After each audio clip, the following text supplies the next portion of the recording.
Bonjour et bienvenue dans un nouvel épisode. Coucou tout le monde, coucou Isadora. Comment vas-tu ? Eh bien ça va, il y a le soleil qui brûle ma peau là. Oui, le printemps arrive. Enfin. Pour l'instant, on n'y est pas encore les amis, je suis encore dans mon énergie de l'hiver, donc énergie d'hibernation, mais le printemps arrive et promet que Marisa et Isadora sortent de cette torpeur dans laquelle nous sommes plongés depuis... Cette morositude. Oui, cette morositude de notre vie là depuis l'hiver. It's not possible, vive le soleil. Vivement qu'il arrive, quoi. Alors aujourd'hui, on se retrouve pour un épisode de podcast particulier, parce qu'on sait pas trop où on va, les amis. Non. Parce qu'en fait, on a décidé, Isadora et moi, de regarder notre historique Google pour voir qu'est-ce qu'Isadora et moi, nous regardons sur Google et en discuter. C'est totalement une idée qu'on a chopée chez Laetitia, le corps à la maison d'esprit, qui a fait une vidéo YouTube qu'on a trouvée hyper sympa sur, voilà, elle regarde son historique Google. On a trouvé ça hyper cool. Donc on s'est dit, écoute, bim bam boum, et si on proposait pour voir un peu qu'est-ce qu'Isadora elle recherche sur Google et pouvoir parler autour de ces sujets, parce qu'il y a des sujets, je pense, qui peuvent être intéressants, et si c'est pas intéressant, vous n'écouterez jamais cet épisode de podcast. Exactement. Et c'est surtout pour montrer aussi, on va rigoler, parce que nous, on utilise énormément Google au quotidien, parce qu'on est des personnes très, trop peut-être, curieuses. Il n'y a jamais trop de curiosité. On aime beaucoup savoir, il y a un mot qui sort quelque part, on va directement sur Google pour voir qu'est-ce que ça veut dire, et après ça fait un peu boule de neige. Oui. Voilà. Dans ces moments-là, après, on rentre dans une sphère on clique sur ce truc, ça nous amène sur un autre lien, qui nous amène sur un autre lien, etc. Chose que les gens ont perdu aujourd'hui, je trouve, de se renseigner sur les choses. Nous, on est à fond Google, mais vraiment, et tous dans notre famille, hein, on est à fond des gens, allez, on veut avoir une information, on va chercher sur Google. Je trouve qu'avec les réseaux sociaux, très souvent, j'ai envie de répondre parfois à des commentaires en disant, mais va sur Google, je comprends pas pourquoi, même quand tu vas voir sur d'autres créateurs de contenu, ils avaient écrire une recette, c'est quoi ? En fait, c'est plus rapide d'aller sur Google qu'à d'attendre une potentielle réponse qui parfois n'arrive jamais. Disons que c'est sûr que moi, si vous me demandez sur Google si je parle d'une banane plantain et quelqu'un vient me demander, sur Instagram, si je parle sur Instagram d'une banane plantain, quelqu'un me dit c'est quoi la banane plantain, je ne réponds jamais. Ça veut dire que moi je laisse en vue. Je suis désolée si ça vous arrive, mais moi je réponds pas en 2023 à l'ère d'internet. Je peux pas répondre à ça parce que sinon on s'en sort pas.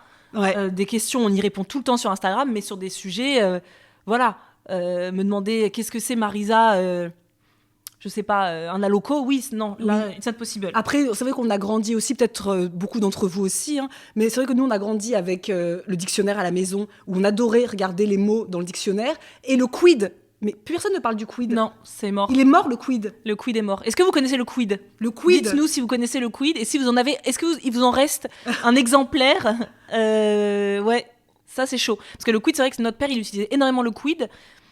Maintenant, ils se disent pire de toute la surface terrestre. Maintenant, on a Google. Donc, bref, aujourd'hui, on va regarder... Tiens, qu'est-ce qu'on regarde sur Google, nous deux ? Est-ce que tu veux commencer ou est-ce que je commence ? Alors déjà, je vais regarder... Alors, si on a notre portable, c'est justement pour voir notre historique. Je ne sais même plus comment on fait pour regarder. Je vais commencer alors. Historique, comme ça, c'est ça. T'as cliqué sur quoi, lequel ? Historique, ouais, c'est celui-là. Voilà. Ah oui, d'accord. Donc, c'est des... Voilà. Ah oui. Donc moi je vais partir, je vais regarder directement, j'ai pas là ce que j'ai regardé cet après-midi. Non, ça va commencer, ça commence au samedi 11 mars. Donc il y a ce week-end. J'ai regardé N26, la banque en ligne qu'on adore. Mais Isadora, je pense que je suis sur le même truc que toi, donc c'est pas moi qui ai regardé, c'est toi, non ? Non, c'est toi. Quand je te dis qu'il fallait t'inscrire à la banque N26 et t'as pris ton portable pour... Non, je t'ai pas dit ça. Non. Oui, alors Isadora, il faut que tu expliques. Oui. Pourquoi on a regardé samedi soir, nous étions toutes les deux avec nos filles. Oui. Et on a parlé argent. Et ça, on sait que vous aimez bien. C'est bien qu'on commence par l'argent. Oui, on sait que ça va vous garder éveillé. Ça, on n'a pas de doute. On parlait d'argent. Pourquoi ? Parce que Isadora, il y a plusieurs mois maintenant, ça fait un très long mois, que tu as acheté le livre de Maëva, de Mon Budget Bento. Si vous la connaissez pas, elle est sur Instagram sous le nom de Mon Budget Bento, et elle propose des conseils et pour gérer son budget. Et c'est une femme qu'on adore, elle est très drôle, elle a vraiment ce truc...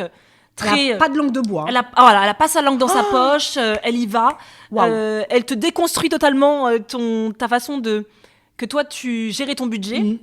Isadora, elle s'est acheté ce livre. D'ailleurs, il est sous nos yeux. Donc, si les personnes, vu qu'on essaie encore une fois de filmer, Et le titre, c'est Mon budget sur pilote automatique, un budget sans prise de tête grâce à la méthode Bento. Et je l'ai acheté il y a plusieurs mois maintenant. Je l'ai commencé, j'avais bien apprécié, etc. Je me suis arrêtée et là, ce week-end, j'avais envie de rien. J'étais allongée dans mon canapé pendant qu'Alba, elle jouait. Et je me suis dit, bah tiens, je vais me remettre dans la lecture de ce livre. J'ai beaucoup ri. Parce que, comme je vous dis, Isadora m'a envoyé plein de captures. photos, des captures d'écran, enfin des photos des pages, des extraits pendant ce week-end, et moi-même j'ai rigolé. Ah non, mais elle y va cash. Hein. Si vous êtes frileux avec votre budget, vous avez un peu peur de parler de budget, par exemple. Et si vous êtes susceptible. Si vous êtes susceptible, moi je le suis, et pourtant j'ai pas mal pris, mais. Parce que toi, t'es susceptible, mais toi, t'es consciente de qui tu es. Oui. T'es consciente que parfois tu fais des trucs, oui. tu vois, et que. C'est vrai que être susceptible, mais quand tu es encore dans une méconnaissance de toi, là, tu serais pas contente, quoi. Ouais, parce que il y a des moments où t'es là, oui, c'est chaud. Mais je trouve qu'au moins, elle n'a pas ce côté où on va nous cirer les pompes, on va te caresser dans le sens du poil. Tu veux faire ton budget, tu le fais, et on t'explique comment le faire de façon très méthodique. Et c'est encore un projet que j'ai envie d'avoir, parce que maintenant, ça fait combien de temps qu'on vous parle du fait de vouloir faire un budget ? Ça fait 2 ans, 3 ans maintenant. Donc c'est un sujet éternel chez Isadora et Marisa maintenant. Mais ça doit faire la bonne 3e année là. En fait, ça nous a bien servi, on en a déjà parlé plein de fois, mais ça nous a servi par exemple pendant la fermeture de notre plateforme, grâce au budget qu'on avait fait, à l'épargne qu'on avait fait suite à l'écoute de tellement de podcasts sur le budget. Ça nous a permis de fermer une entreprise et quand même d'avoir pendant 3 mois de quoi payer notre loyer, payer notre vie, surtout payer un crédit immobilier et un loyer. Hein. C'est quand même la base pour tout le monde, c'est payer ses charges en fait. On avait réussi à mettre de côté plus de 3 fois le montant de notre salaire. Donc ça nous a permis de vivre tranquillement, sereinement cette fermeture d'entreprise grâce à, justement, dès qu'on a compris qu'il fallait commencer à épargner, parce que nous on est des personnes qui n'épargnons jamais, on était plutôt des personnes... moi, je suis très dépensière. Isadora, tu dépensais pas, mais tu épargnes sans vraiment savoir pourquoi. Et donc, c'est vrai que c'est... Bref, donc, elle a lu ce livre-là. Et en fait, je lui ai demandé samedi soir, mais qu'est-ce que tu as envie de changer ? Ou de quel comportement tu souhaites adopter maintenant que tu as lu ce livre ? Et elle m'a dit, j'aimerais bien ouvrir un compte sur une banque en ligne. On va pas vous expliquer tout le schmilblick, parce que sinon, il faut vraiment acheter ce livre et le lire pour comprendre. Mais en tout cas... Tu le conseilles, ce livre, ou pas ? Ouais, franchement, je trouve très bien. Très bien. Et du coup, Isadora me dit, je voudrais ouvrir une banque en ligne. Elle m'a expliqué le pourquoi du comment. Et elle m'a dit, je fais, moi, mais quelle banque en ligne ? Parce que les banques en ligne, il y a tout et rien. Elle m'a dit, elle propose la banque N26. Et après, elle m'a dit, non, en fait, moi, je n'irai pas à la banque N26 parce que j'ai vu une banque écologique Gringot. Oui. Et elle m'a dit, je préférais peut-être aller là, mais j'attends de voir, etc. Donc bref, voilà pourquoi nous avions N26 banque en ligne. Du coup, j'ai juste marqué ça, mais je suis jamais partie regarder ce que c'était. Là, sur Google, c'est marqué N26, la banque en ligne qu'on adore. Écoutez, je n'en sais pas plus. On fera un épisode au moment où on se sera, pourquoi pas, inscrite dans une banque en ligne. On vous expliquera les pourquoi du comment, mais pour l'instant, non. Mais on est en chemin. Toujours, le budget fait partie de notre... en fait, disons qu'aujourd'hui, on a vraiment envie de gérer notre budget de façon intelligente et pas juste gagner de l'argent sans savoir quoi en faire, sans avoir une intelligence derrière... Une réflexion. Pourquoi on veut épargner. On a des filles aussi maintenant. On veut quand même leur assurer un avenir et tout. Donc c'est vrai que maintenant, ça va devenir important pour nous. Là où ça ne l'a jamais été dans ma vingtaine, jamais je me suis intéressée à avoir de l'épargne. Mais jamais, jamais, jamais. Donc voilà, on est sur notre chemin. Et de temps en temps, on vous proposera du contenu à ces sujets, quoi. D'ailleurs, c'est pour ça que, également, moi j'avais vu, mais dans mon historique, que j'avais tapé assurance vie. Dans mon historique, moi, il y a écrit assurance vie. Qu'est-ce que c'est ? Puisque dedans, elle préconise bien évidemment de créer une assurance vie, d'ouvrir une assurance vie. Et moi, c'est un terme que j'ai beaucoup entendu, mais pendant des années, assurance vie, je comprenais rien, je savais pas ce que c'était, etc. J'ai lu son livre, j'ai compris, et après, je suis directement allée, comme d'habitude, sur mon portable, j'ai mis Google assurance vie pour en savoir plus, encore plus que ce qu'elle dit dans le livre, pour un peu me faire une idée et me dire, oui, je vais ouvrir une assurance vie. Apparemment, c'est l'épargne préférée des Français. Ah oui, bon, bah écoutez, est-ce que vous avez une assurance vie, vous? Ça. Alors, si on part dans un truc totalement qui n'a rien à voir, moi j'ai Pinterest Predict. Parce que j'ai vu sur LinkedIn que ça parlait des prévisions des tendances 2023 sur Pinterest. Donc j'y suis allée, très intéressant, voilà, c'était pour les personnes qui ont des boutiques en ligne, pour des personnes qui ont une entreprise, qui sont créateurs de contenu, pour les entrepreneurs voilà, du web, entre guillemets. C'est intéressant d'aller voir les prévisions des tendances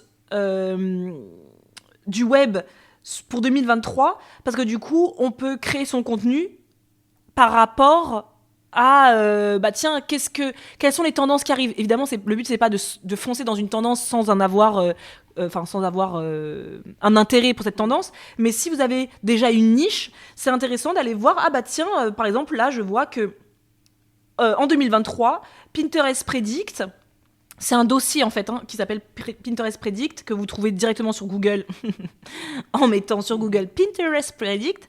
Et par exemple, cette année, en 2023, la tendance sera aux fleurs sur les gâteaux.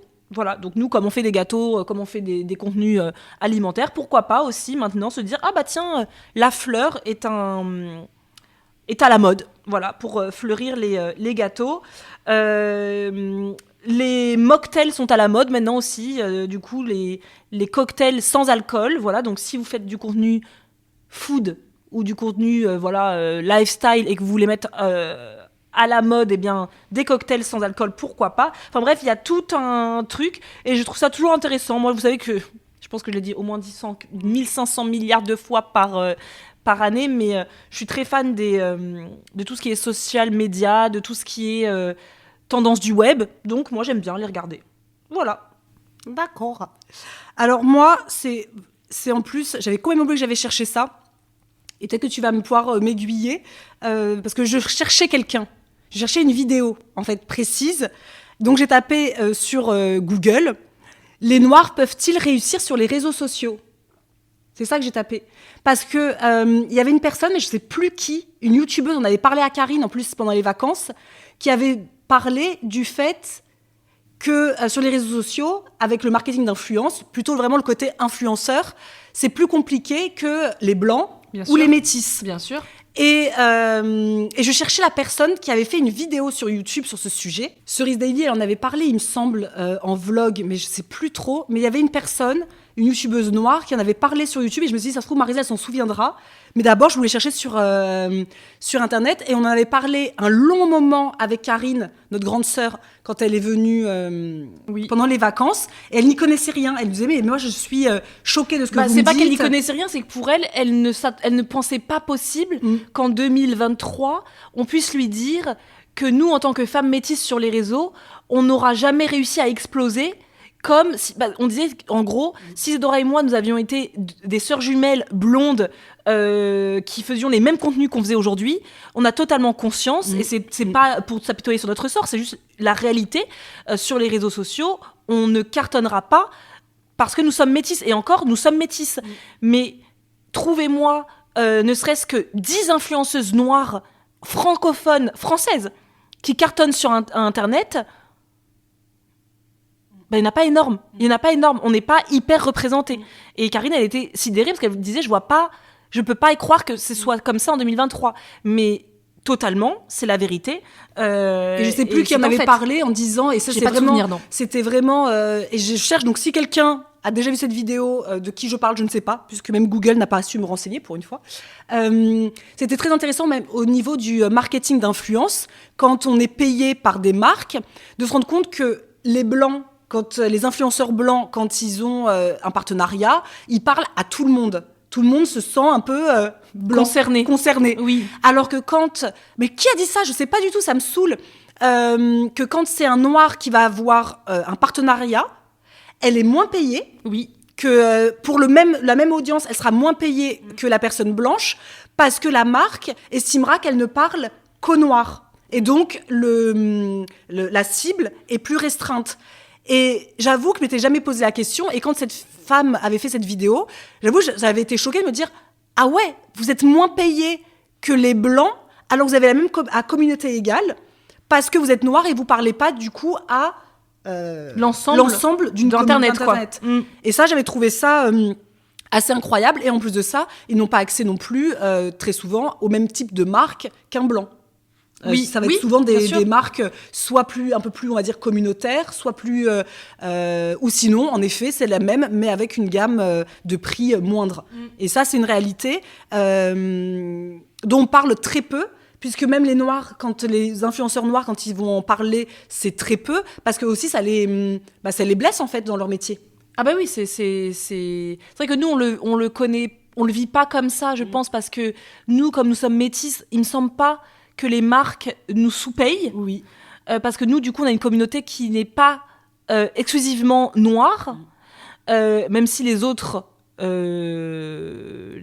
influenceurs noirs aussi n'ont pas une communauté exclusivement noire, mais dans l'œil des marques, en tout cas, on va pas forcément se tourner vers elles.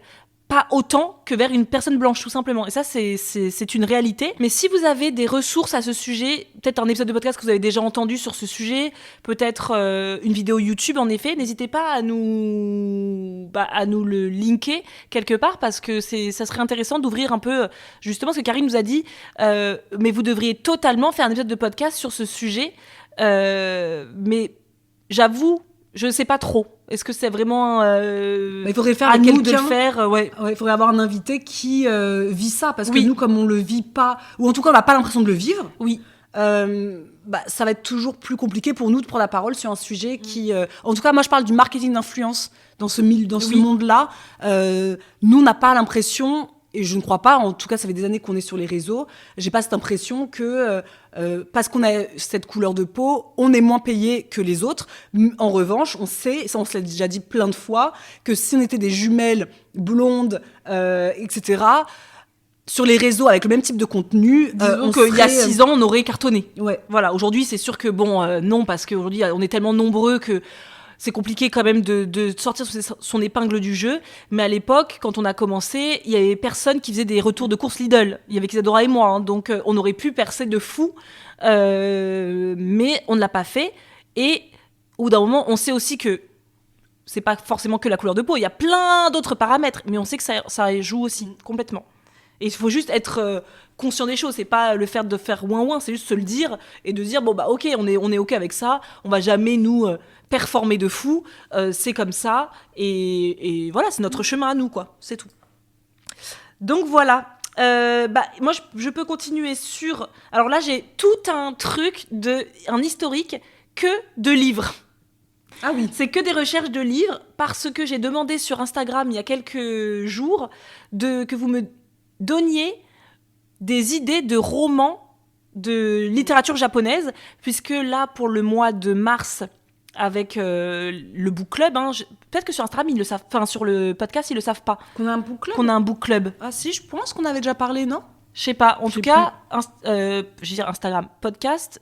Peut-être que tu ne le sais pas, mais sache-le maintenant, nous avons créé un book club en septembre 2022 avec Isadora pour faire un truc avec la communauté. C'est une rencontre un peu avec la communauté. L'idée, c'est de lire un livre ensemble, donc le même livre tous ensemble, et qu'on le débriefe à la fin du mois. C'est l'idée, pourquoi on avait créé ce book club, c'était pour inviter notre communauté et nous-mêmes, tout simplement, à se réancrer dans la vraie vie, s'éloigner des réseaux sociaux, de son téléphone, de l'écran, et de se remettre à lire. Isadora, elle se connaissait parce qu'elle lit tellement. Moi, j'avais un peu arrêté de lire ces derniers temps. Et grâce au book club, j'ai vraiment repris le goût à la lecture. Et là, au mois de mars, on lit un livre qui s'appelle Les délices de Tokyo, qu'on a adoré, que du coup, je me suis dit, non, il faut que je continue de lire de la littérature japonaise, parce que c'est vraiment très spécifique, mais on en parlera dans le débrief qu'on fera sur YouTube à la fin du mois. Et donc j'ai demandé à la communauté sur Instagram, est-ce que vous pouvez me recommander des livres de littérature japonaise ? Et vous avez été nombreuses à me proposer le même, qui était Tant que le café est encore chaud, qui a l'air top de chez top. Moi, je l'ai mis sur Glyph, parce que moi, je vais pas sur Google, du coup. Moi, j'ai Ah, tu vas directement sur Glyph. sur l'application Glyph. Dès que vous donnez des titres de livres, de BD, etc., je vais sur Glyph. J'ai, du coup, dessus directement le résumé. Oui. Et en 2 clics, je peux le mettre dans une catégorie, dans mon étagère, comme ils disent. Et donc, je l'ai mis dans l'étagère littérature étrangère et book club, sait-on jamais. Voilà, donc, oui, je l'ai vu, il est beaucoup revenu, celui-là. Et il a l'air vraiment... je vais vous lire juste celui-là parce que je l'ai trouvé vraiment sympa. Dans une petite ruelle de Tokyo se trouve Funicula, un petit établissement au sujet duquel circulent 1000 légendes. On raconte notamment qu'en y dégustant un délicieux café, on peut retourner dans le passé. Mais ce voyage comporte des règles. Il ne changera pas le présent et dure tant que le café est encore chaud. 4 femmes vont vivre cette expérience singulière. Vendu à plus d'1 million d'exemplaires au Japon, traduit dans plus de 30 pays, ce roman a touché les lecteurs du monde entier. C'est un délicat roman introspectif qui est aussi une belle réflexion sur le temps qui passe et il s'en dégage une douce philosophie qui nous incite à vivre pleinement le moment présent. Et je trouve que vraiment, il a l'air sympa et c'est très caractéristique ça de la littérature japonaise qui parle toujours du moment présent. Je pense qu'ils sont tellement stressés, les Japonais. C'est tellement un peuple qui sont sous pression constamment. Tu sais, ils ont à peine 30 minutes de pause le midi, ils n'ont pas le temps, tu vois. Qu'ils doivent se rappeler tout le temps de dire attends, je suis hyper stressé, je suis au bout de ma vie. Moment présent. Tu vois, ils ont besoin de ça pour le lire au quotidien parce que les livres, là, j'ai lu 3 livres ce mois-ci de romans. J'ai lu 3 romans japonais ce mois-ci. Les 3 parlent de moments présents. Ils ont un souci avec le moment présent. Je pense qu'ils ont vraiment un besoin limite de thérapeutique ouais. de lire ce genre de livre. Ensuite, il y avait le livre aussi qui est beaucoup revenu. C'est La République du bonheur. Donc, il me semble que c'est le 2e tome et que le premier tome, c'était La papeterie Tsubaki, qui est un livre du même auteur que Le Goûter du lion, donc de Ogawa Ito, que j'ai lu et que j'ai adoré. Et donc, beaucoup disent que La papeterie Tsubaki est the best de cet auteur. Et ensuite, la suite, c'est La République du bonheur. Donc, vous m'avez donné quand même pas mal d'idées de livres. Il y avait aussi La péninsule aux 24 saisons de Mayumi Inaba. Et du coup, ça m'a donné beaucoup envie de les lire. Franchement, moi, je suis tombée amoureuse de la littérature japonaise parce que je pense que moi aussi, stressée comme je suis, j'ai besoin aussi qu'on me rappelle constamment de revenir au moment présent. Ouais. Et ça, c'est un trait de caractère qu'on a assez. Et Marisa, beaucoup. C'est quand elle plonge dans un truc. Oui. Là, par exemple, la littérature japonaise en ce moment, ça va être. On parle Japon. Matin, midi, soir. Elle cherche tout sur le Japon. Elle va regarder des d'ailleurs, je parle japonais. En 24 heures, c'est bon. Moi, je sais parler japonais. Je sais pas comment vous faites vous pour apprendre des langues en si longtemps, mais moi, c'est bon. Je maîtrise le japonais à la perfection parce que j'ai lu 3 livres en français. Mais oui, j'avoue que j'ai ce truc où si je tombe amoureuse, je tombe amoureuse, quoi. Donc, j'ai besoin de tout savoir, j'ai besoin de tout connaître. Donc là, j'en suis à un temps toujours limité. Bien sûr, attendez, les amis, dans 3 jours, on n'entendait plus jamais parler du Japon. Le mois prochain, on parle de la Norvège. Elle va nous parler de la Norvège. Maintenant, elle parlera norvégien. Mais qu'est-ce que disait Claudie dans notre épisode de podcast ? Il n'y a que de la richesse. Tu vois, moi, c'est ça, en fait. Ma vie, c'est que de la richesse. Sinon, je m'ennuie. Non, mais c'est vrai, mais je suis comme toi. Hein. Ma vie, ce n'est que de la richesse. Quand j'ai un sujet qui m'anime, limite, j'en suis chiante parce qu'il n'y a que ça qui va m'intéresser profondément, quoi. Donc, non, mais c'est drôle. Oui, c'est drôle. Donc là, en ce moment, je suis dans ma période japonisante. Voilà. Je ne parle que en japonais à Gemma. Alors moi, j'ai cherché hier, dimanche après-midi. Mon enfant de 3 ans joue seul. Ah oui. Dois-je m'inquiéter ? Isadora est un peu toc toc toc dans sa tête quand même, parce que Alba joue de façon très indépendante, très autonome. Mais longtemps, c'est longtemps. Ça. En fait, c'est le côté où c'est long. C'est pas genre elle joue une demi-heure toute seule. C'est elle joue 2, 3, 4 heures toute seule. Et à force, je la regarde. Et hier, dimanche, on était toutes les 2 à la maison. Et je la regarde et je me dis, en fait, elle me calcule pas. Elle joue, elle est dans son monde. Et elle ne veut pas que tu viennes la déranger. Non. C'est dans son truc. Elle est dans son truc et puis mais vraiment. Et parfois j'ai l'impression d'être seule à la maison, quoi. En gros, bien sûr que j'entends puisqu'elle fait, elle se crée tellement des mondes. Mais moi, je peux faire ma vie, en fait. Moi, je peux être allongée dans mon canapé, en train de lire. C'est pas que quand on me dit, oui, tu lis beaucoup, etc. En fait, j'ai honte de pas être mère. il faudrait savourer. Tu vois, il y a plein de mères qui adoreraient être à ta place. Et toi, tu stresses. Alors, je stressais, non, je pense que j'ai pu se radoter pour la blague, pour voir un peu ce que les gens en disent. Mais je me disais, est-ce que peut-être qu'elle a une, je sais pas moi, il y a peut-être un truc, un handicap, un autisme, j'en sais rien, tu vois, on sait pas. Moi, tu sais, les handicaps invisibles. En plus, moi, j'ai lu la BD là sur la différence invisible sur les enfants, comment on dit ça, Asperger, qui est d'ailleurs très très bien, une très très bonne BD.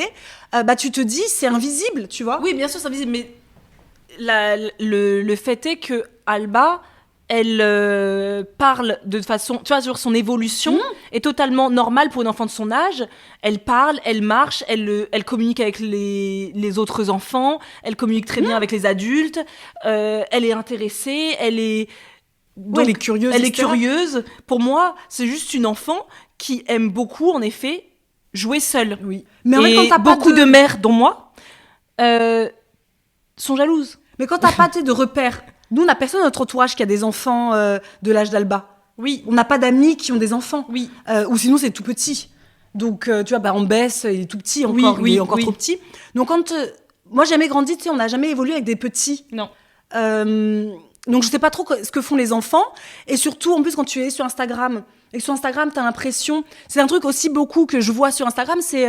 un peu cette complainte du rôle de parent, tu sais. Oui. T'as des reels en mode quand il est 18h et que tu sais, c'est la journée, c'est la période du soir, oui, c'est le plus tunnel dur. Du soir, oui. Et en fait, moi, quand je vois tous ces reels qui ont en plus énormément de vues parce que chaque parent va dire là où c'est le plus c'est dur vrai, pour c'est son l'horreur. enfant. Mais c'est vrai que si t'as envie de devenir parent et que tu as le malheur d'être sur Instagram, tu n'as plus envie d'être parent. C'est-à-dire que Instagram te vaccine complètement d'être parent, mais sachez vraiment, en toute honnêteté, qu'il y a tout type d'enfants et que nous, Isadora et moi, on ne connaît pas cette maternité souffrance que beaucoup connaissent. Alors, ça ne veut pas dire qu'on estime que les autres n'ont pas de souffrance. C'est pas ça. C'est juste que comme c'est celle qui parle le plus, on a l'impression aujourd'hui qu'être parent, c'est un enfer. Ouais, que c'est dur. Que c'est archi dur. Alors, être parent, c'est un job, clairement. Pour moi, c'est un truc à temps plein, ça c'est clair. C'est un rôle vraiment à temps plein. Mais nous, c'est vrai qu'après, on a cette chance, ou je sais pas si c'est une chance, ou en tout cas, on est reconnaissante d'avoir des filles qui sont extrêmement autonomes, qui sont chill. C'est-à-dire que moi, avec ma fille, je suis chill. Je veux dire, j'ai pas ce truc déjà, au secours, quoi. Par exemple, après, c'est vrai, moi, je vous ai beaucoup partagé les 2 premières années j'ai beaucoup partagé, oui, avec vous. Ce manque de sommeil. Oui. Puisque pendant 2 ans, c'était très dur. Mais du moment où il y a eu l'allaitement qui s'est arrêté, je sais que les gens n'aiment pas qu'on dise ça, mais moi, du moment où l'allaitement s'est arrêté, il n'y a plus de nuit, de réveil nocturne. Idem pour moi. Nous avons arrêté l'allaitement. En l'espace de 4 mois plus tard, c'était terminé. Mais je sais que la plupart des personnes qui sont parents allaitants, mamans allaitantes, vont dire ça n'a aucun rapport. Si vous voulez. Moi, nous, c'est notre expérience. Oui. Pour moi, je vois le rapport. Plus d'allaitement, elle dort. Et elle dort. Il n'y a plus de réveil, il n'y a plus de la nuit, etc. Donc, du moment où il n'y a plus ça, ces réveils nocturnes, par exemple, aussi, ce qu'on voit beaucoup sur les réseaux, ça va être le Terrible 2. Moi, je connais pas Terrible 2. Je sais même pas ce que c'est. Donc, j'ai lu, j'ai vu que c'était de la frustration, des cris beaucoup. Oui. Mais nous, on a des enfants qui crient peu. Oui. Enfin, à moins de vraiment, de lui avoir fait un truc incroyable, mais dans une journée, si elle pleure une fois, c'est limite, et ça dure 5 secondes. Donc, ce côté aussi Terrible 2, on le connaît pas. Non. Ce côté... tunnel du soir, moi, je le connais pas. Tunnel du soir. J'ai pas du tunnel du soir, moi. Ça, ce côté, c'est ça, j'avais envoyé le Reels, je sais pas si tu l'avais envoyé, le Reels de Nana qui disait, mon Dieu, je me prépare à 18h, 20h, le pire des pics de la parentalité, etc.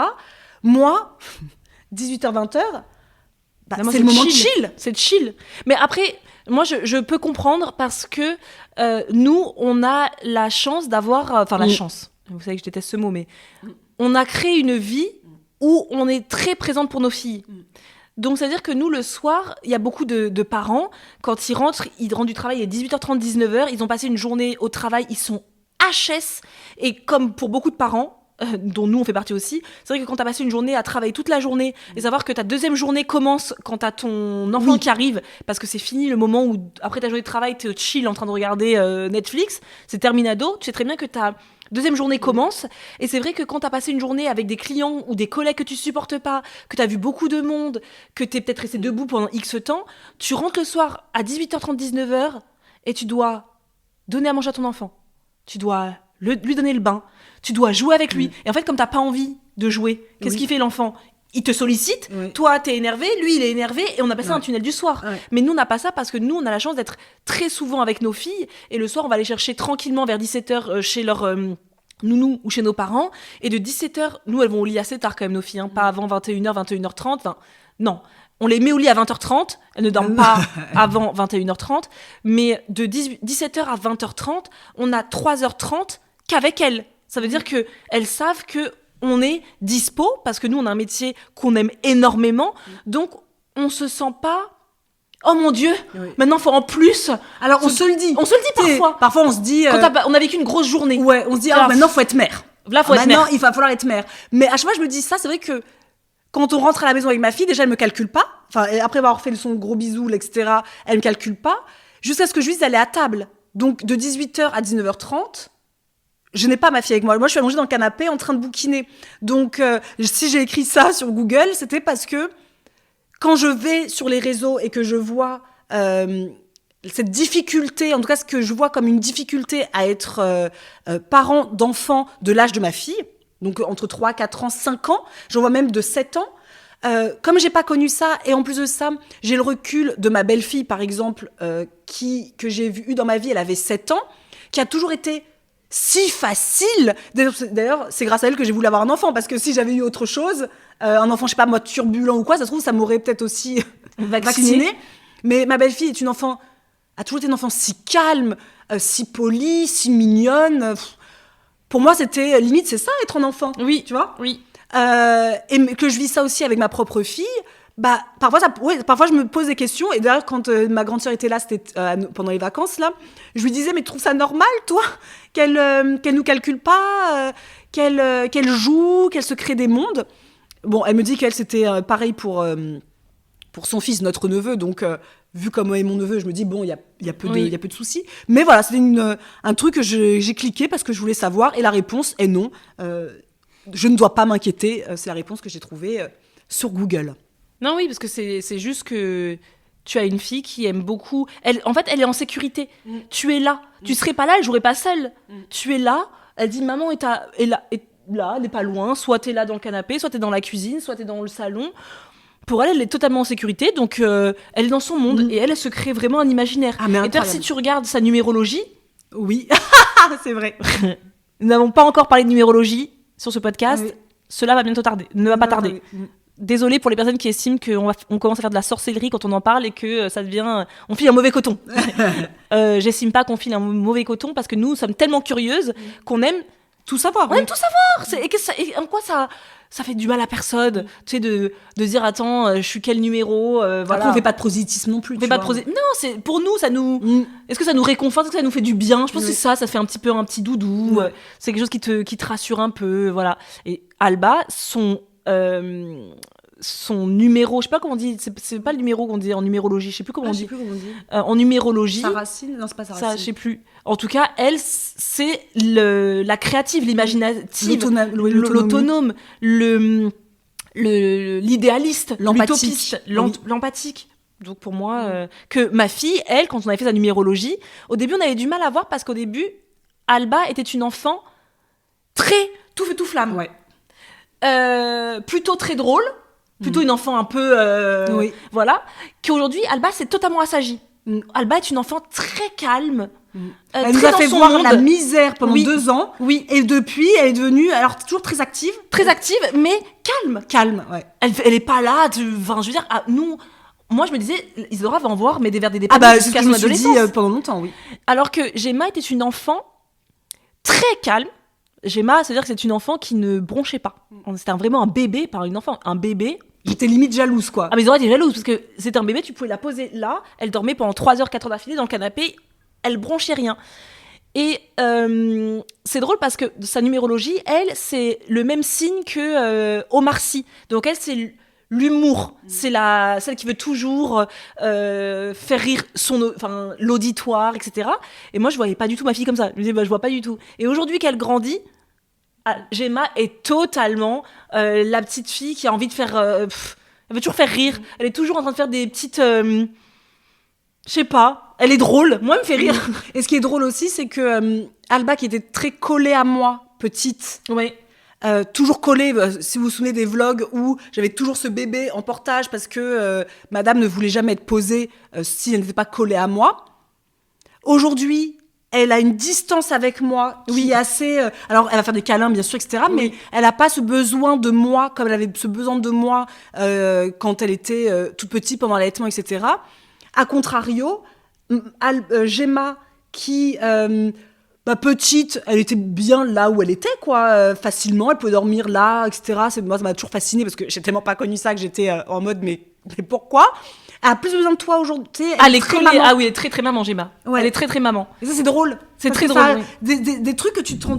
Tu sais, moi, je me disais, mais dans ma tête, ma fille sera une hyperactive. Oui. Elle va me faire voir toutes les couleurs. Oui.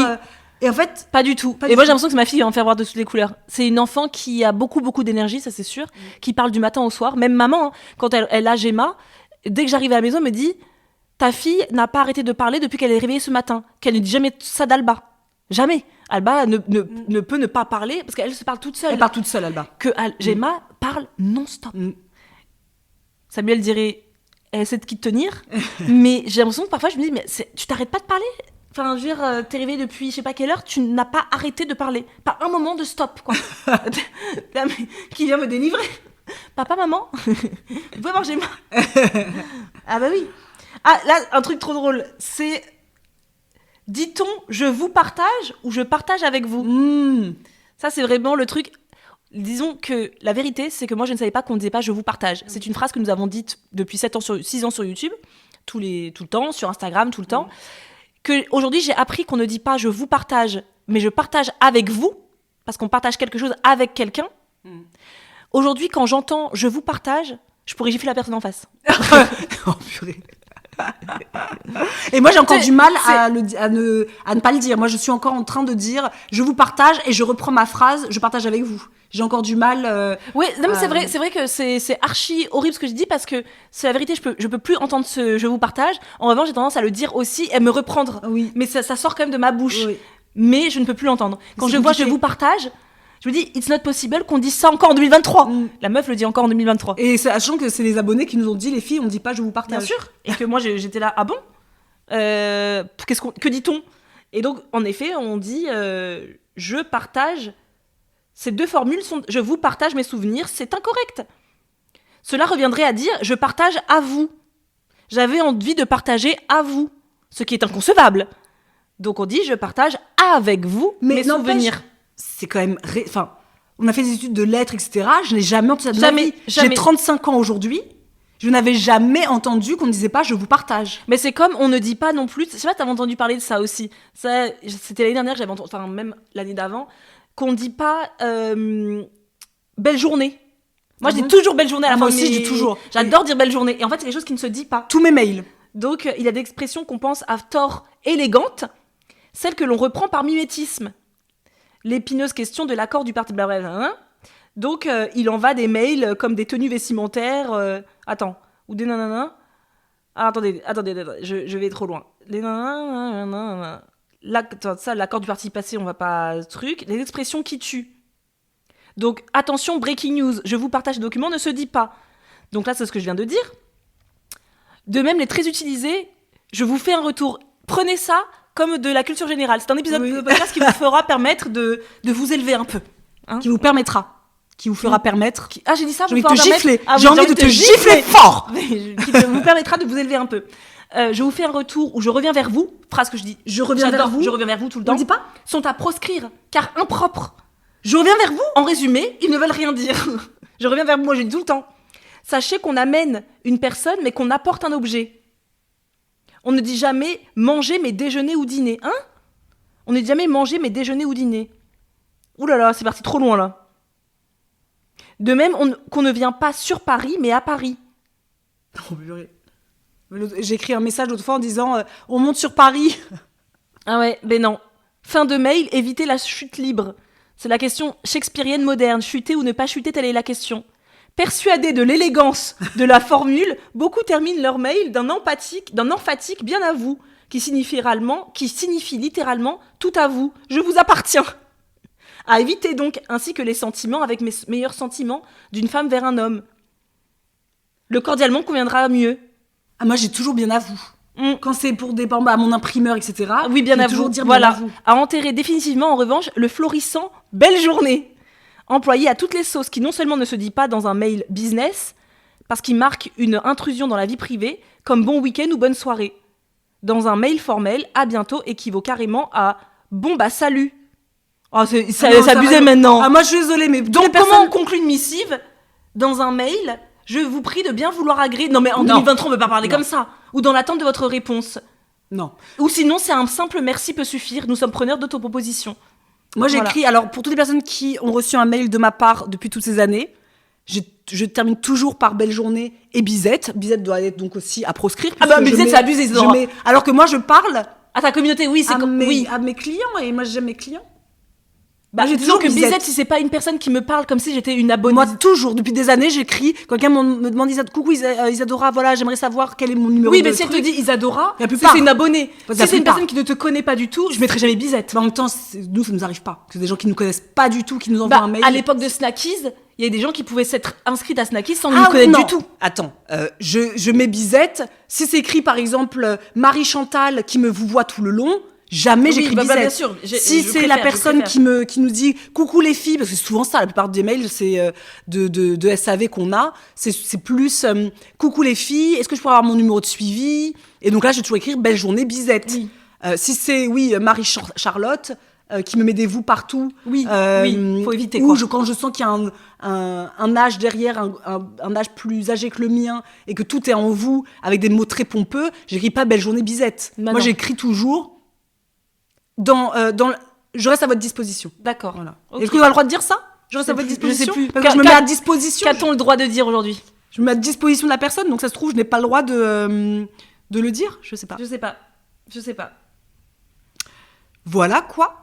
Qu'est-ce qu'il y a d'autre? Alors moi, j'ai cherché aussi, peut-on congeler un gratin de pâtes? Et à chaque fois que je clique sur ça, ça fait toujours penser à sur les réseaux, que quand on nous pose des questions comme ça, je me dis pourquoi on va pas sur Google? Google, c'est tout. Oui, Google, c'est tout. Donc j'ai mis peut-on congeler un gratin de pâtes, parce que je vais faire un gratin de pâtes et je voulais savoir si je sais pas, le gratin de pâtes, je savais pas ouais, je sais pas. J'ai jamais congelé ça de ma vie, moi, jamais congelé de pâtes, jamais. Ah, c'est drôle parce que moi quand j'ai fait mon meal prep de postpartum, je me souviens pas. Ouais. J'ai fait le gratin de pâtes express qu'on a sur notre chaîne YouTube. J'avais fait un gratin de pâtes express au thon quand j'ai quelques semaines avant d'accoucher.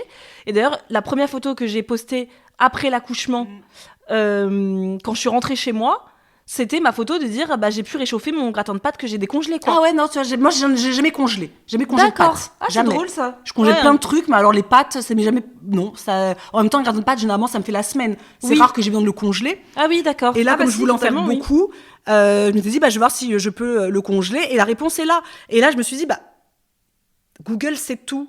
Pourquoi on me le demande? Peut-on congeler ça, Isadora? Peut-on congeler ci? Google, c'est tout. Mais après, on n'aura plus de métier. Si on cherche tout sur Google, il n'y a plus de métier. Non, moi je pense pas, parce que si tu regardes sur Google, souvent c'est des personnes aussi qui ont fait du contenu. Oui. Et aussi, je pense qu'aujourd'hui, les gens, ils ont aussi besoin de voir, tu sais, de voir un pas à pas.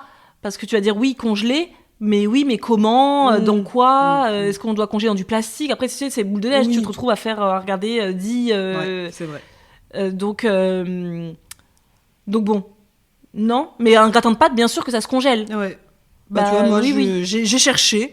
Voilà, moi, c'est des recherches très rapides. Hein. J'attends. Après, je clique pas parfois de truc en truc. C'est la réponse. Vous savez, il y a toujours le début là de Google. La première réponse, c'est le. Oui, toujours. T'as même pas besoin de cliquer sur en fait l'article. Oui. Moi, ça me suffit. Je vois écrit oui. J'ai pas besoin de plus. J'ai pas besoin qu'on me donne de pas à pas pour le coup. Non, c'est clair. En 2 secondes, je vois ça. Et puis, non, j'ai cherché aussi outfit Harlem série. Ah oui. Isadora, c'est vrai qu'elle a découvert la série Harlem grâce à Culture Dorée sur Instagram. T'as kiffé ? Je kiffe. Moi, j'ai regardé. J'avoue, j'en suis, je crois, au 6e épisode de la saison 1. J'aime bien le côté Sex and the City. J'ai quand même du mal avec le côté romance qui se la veut décomplexer, mais qui reste une romance classique qu'on a déjà vu dans toutes les séries. Donc c'est vrai que j'aime bien, ça me détend. C'est très Sex and the City, quoi. Ce sera pas ma série préférée, quoi. Moi, ce que j'aime, au-delà de la romance, c'est le côté... les combats sociaux que moi, je ne voyais pas. Parce que ce que tu vois, c'est quand même... leur remise en question, eux, en tant que noirs, en tant qu'homosexuels noirs, des choses qu'on n'a jamais vues dans une série aujourd'hui. C'est sûr. Moi, je savais même pas que les Noirs aux États-Unis avaient autant ce côté... ouais, je suis homosexuelle, mais en plus, je suis noire, donc il faut faire attention à ce que je dis, à ce que je fais, avec qui je sors. Je ne sors pas avec un blanc parce que ça voudrait dire que je sors de ma condition de noire. Oui, ça, c'est vrai. C'est des trucs que j'ai appris, que je ne connaissais pas. J'ai même cherché beaucoup de choses après sur Google, de me dire, mais attends... les trucs que je savais même pas, les créations, les inventions des noirs qui ont été repris par des blancs. Et là, j'étais là, au-delà de la petite série comme ça, voilà, en plus j'adore leurs vêtements, c'est pas que j'ai cherché sur Google. Elles sont magnifiques, outfits. Des femmes qui sont magnifiques. Elles sont belles, elles sont bien habillées, donc je voulais voir un peu où est-ce qu'elles ont chopé, ou en tout cas, à quoi ça... Enfin, comment dire ça ? Quand tu vois une c'est les blogueuses mode là qui savent, tu as une série et t'as les simili, enfin comment... ça ressemble c'est une robe Prada, mais tu pourras la trouver en dupe. Ah, en dupe, d'accord. Sur notre site, donc j'ai regardé, j'ai rien trouvé sur Pinterest, j'ai rien trouvé parce que ce n'est pas Harlem, c'est pas une série, qui cartonne puisque c'était pas, enfin, soyons clairs, ça revient à dire ce qu'on dit sur les youtubeuses tout à l'heure. Comme c'est une série qui met en avant des acteurs noirs, ce sont eux les personnages principaux, c'est sur Prime TV. Il y a des blancs, il y a aucun blanc. Bah si, la nana avec qui sort. Oui. Voilà, mais sinon il y a pas de blanc, en tout cas pas en première. Donc c'est vrai que c'est pas une série qui cartonne sur Instagram, quoi. Enfin, et c'est dommage parce qu'en plus elle est sur Prime Video, donc elle est pas sur Netflix par exemple, alors que sur Netflix t'étais sûr que ça a été vu par une plus grande majorité, alors que Prime, Amazon Prime, c'est les séries, tu sais, dont on parle le moins par rapport à Netflix. Toujours. Donc j'ai trouvé ça dommage, mais moi j'ai beaucoup aimé cette série. Bien évidemment que c'est de la romance où tu sors, tu vas dans ton lit le soir et tu te dis, moi j'ai pas la même romance, mais encore que parce que je trouve moi j'ai du mal quand même avec ça. Si, quand même. J'ai quand même du mal avec moi ces trucs de romance. Je crois que je m'en suis détachée. Qui parce que moi je vois pas de relations amoureuses qui me font rêver. Non, c'est leur façon de comment dire, la nana que tu aimes bien avec ses tresses, ses longues tresses, qui rencontre un homme qui lui fait faire une soirée jeux vidéo, etc. Ça n'existe pas. Mais t'as vu la fin ou pas ? Oui, bien sûr, j'ai vu. Oui. Mais pour moi, c'est trop. Pour moi, c'est trop. Ah ouais, moi c'est une série coup de cœur, mais vraiment coup de cœur, parce que au-delà de ça, moi je vois pas le côté romance, moi je trouve que c'est plutôt cringe. Vraiment, je trouve ça cringe, leur relation de couple. Oui, mais en fait, ce que j'aime pas dans le côté cliché, c'est, tu vois, le côté maladroit de la nana avec ses longues tresses. Ah tu sais, le côté, bien sûr, elle va en soirée, elle voit son ex. J'aime pas, je trouve ça. Je me dis, pourquoi encore on est obligé de faire ce genre de simagrée en télé, de faire, je vois mon ex et je balbutie des mots, je trouve ça. Moi, limite, j'ai envie de regarder comme ça. Je trouve ça trop cringe, et du coup, je me dis, moi, ça réduit un petit peu le côté sérieux de la série, quoi. Ah oui, voilà. Tu vois, moi, j'ai pas vu ça comme ça. Fan. Et moi, je vous la conseille, si vous avez Prime Video, c'est de la regarder, parce que je pense que ça peut permettre aussi à pas mal de personnes de se rendre compte de la réalité, en fait, d'être noir, même en 2023. Aux États-Unis, notamment. Aux États-Unis, bien évidemment, parce que aux États-Unis, c'est quand même... c'est beaucoup plus fort que chez nous. Et moi, j'ai appris beaucoup de choses, parce que vraiment, moi, je ne savais pas du tout qu'on pouvait avoir ce type de sentiments sur sa couleur de peau et sur les relations qu'on a avec les autres, en fait. Donc ça, moi, j'ai beaucoup aimé. Donc merci Culture Dorée, si tu passes par là, je ne crois pas, d'avoir conseillé cette série, parce que je l'ai beaucoup aimée. Donc, mais tout ça pour dire que je n'ai pas trouvé l'outfit qui resteront dans... Ben voilà. Si c'était par exemple les séries là que tout le monde regarde, truc de Paris là. Oui, Émilie Paris. Voilà, bon ça, que je peux pas. Mais là, tout le monde pourrait avoir ses fringues. Oui. Mais Harlem, Personne. Personne n'a ses fringues. Pourtant, elles sont hyper bien sapées. Hyper bien sapées. Hyper bien sapées. C'est abusé. Trop Ouais. bien sapées. Trop belles. Elles sont Donc, vraiment trop canon. ouais. Donc un style de ouf. Donc voilà, je pense qu'on peut Oui. s'arrêter. On a Oui. fait le tour. Voilà pour un petit J'ai encore épisode. plein de trucs, mais non, là, une première fois, déjà, il faut savoir si ça vous a plu, parce qu'en soi, c'est vraiment un autre style Oui. d'épisode où on n'est pas là pour changer vos vies. Non, c'est plutôt léger. C'est plutôt léger, voilà, pour changer un petit peu. Après, voilà, on propose, c'est tout. Ça vous plaît pas, et ben, on en refera pas. Quoique, ça se trouve, si nous, on a kiffé, on en refera, et alors, voilà, c'est tout. Prenez. Prenez pas.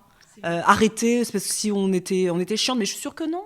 Ça peut être intéressant. Je sais Ouais. pas. Dites-nous qu'est-ce qui vous a intéressé de regarder dans cet épisode. Ouais. Voilà. Là, Et comme puis, ça, au doigt mouillé, je vois pas. amusez-vous. Moi, je dis amusez-vous. Oui. Allez prendre votre portable et regardez votre historique. Et si vous vivez en famille ou même à une soirée entre amis, en soirée entre amis, ça doit être drôle. Ça doit être drôle. On doit avoir des bons débats, hein. Des bons Oui. sujets hyper sympas. Ouais. Vendredi soir, vous faites ça. Avec vos amis. Vous regardez chacun un peu les historiques. Je suis sûre qu'il doit y avoir des bons trucs. Tiens, on fera ça avec Claudie la prochaine fois. Oui. Qu'est-ce qu'elle cherche Qu'est-ce qu'elle cherche sur. Est-ce qu'elle cherche des choses?